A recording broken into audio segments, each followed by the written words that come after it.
सिंधिया हा मां सिंधिया मां सिंध मता सिर धोरी दुस आजादी मुंहिंजी मंजिल जंजीर तुझा मां तोड़ी दुस हिन धरतीअ ते कर ज़ुल्म भले हिकु ॾींहुं हिसाब त सहणो आ तुंहिंजा कूड़ा क़ाइदा ए कातिल रत जीअं नदीअ में रोड़ींदुस।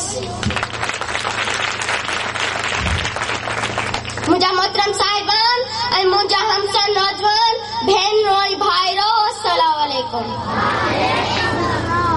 सख़्त जीअं त मुंहिंजी तकरीर जो उनवान आहे मुंहिंजी प्यारी मिठड़ी नियारी ऐं मान वारी सिंध।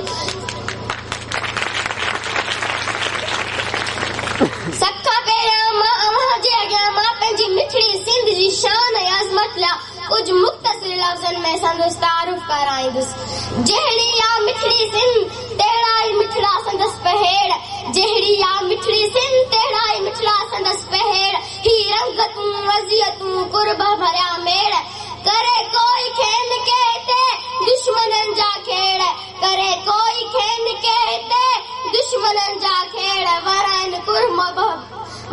कुर्ब मोहबतूं ऐं रोकिन लड़ाई वेड़ जहिड़ी सिंध मिठड़ी तहिड़ा मारू मिठड़ा।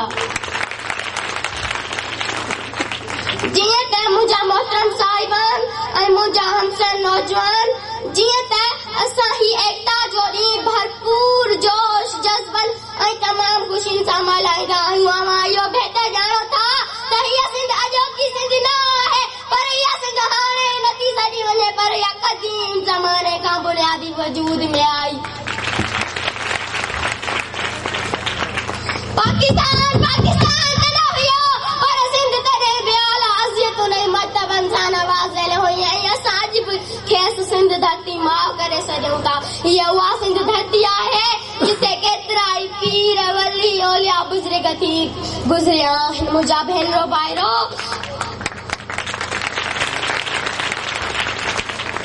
भेनरो भाइरो हक़ीक़त इहा आहे त हीअ सिंध धरती ईअं ई न आहे बची पर हिन जे लाइ केतिरी क़ुर्बानियूं ॾिनी वयूं सिर्फ़ ऐं सिर्फ़ सिंध जी आज़ादीअ जे ख़ातिर।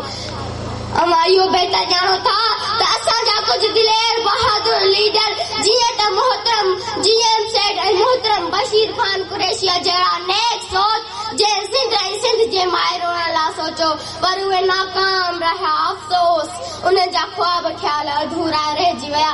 सिंध जे दुश्मननि खेसि जीअं न सचो अहिड़े बहादुर दिलेर लीडरनि खे माराए इहो साबित करे छॾियो त सिंध जी भलाई ऐं सलामती जे सोचण वारे खे असां वधीक साह न खणण ॾींदासीं।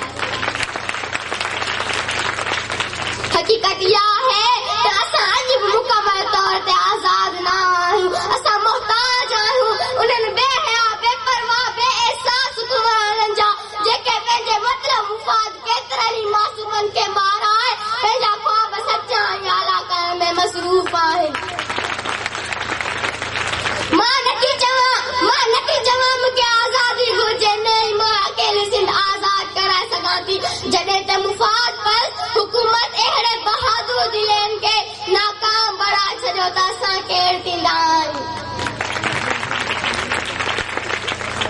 हक़ीक़त इहा आहे त असां पाण मुहताजी ऐं ग़ुलामी क़बूली आहे। बसि असांखे वधीक ज़ुल्म सहणो आहे असांखे ईअं ई चुप रहणो आहे। उन्हनि बेहया बेपरवाह बेअहसास हुक्मराननि जी ग़ुलामीअ में असांखे पंहिंजे मुस्तक़बिल ऐं हसरतुनि खे क़ुर्बान करणो आहे। मुंहिंजा मोहतरम साहिबान उन खां बाद मां ही शेर चई पंहिंजी जाइ वठंदुसि। मुअल्ला मर्द जज़्बनि जी ग़ुलामीअ में पिया घिसकूं मुअल्ला मर्द जज़्बनि जी ग़ुलामीअ में पिया घिसकूं अञा बि तलखीन जी पिया ततल तारीख़ में तड़पूं अज़ाबनि खां सुलमानी न सघिया आज पायूं अज़ाबनि खां सुलमानी न सघिया आज पायूं सदा मज़ूर सोचिन जा मुहाफ़िज़ थी मुआयूं गमन जे हिन गुबारनि मां अलाए छो नथा निकिरूं असां आज़ाद सूरत थी अलाए छो नथा उभरूं। जी ऐं सिंध।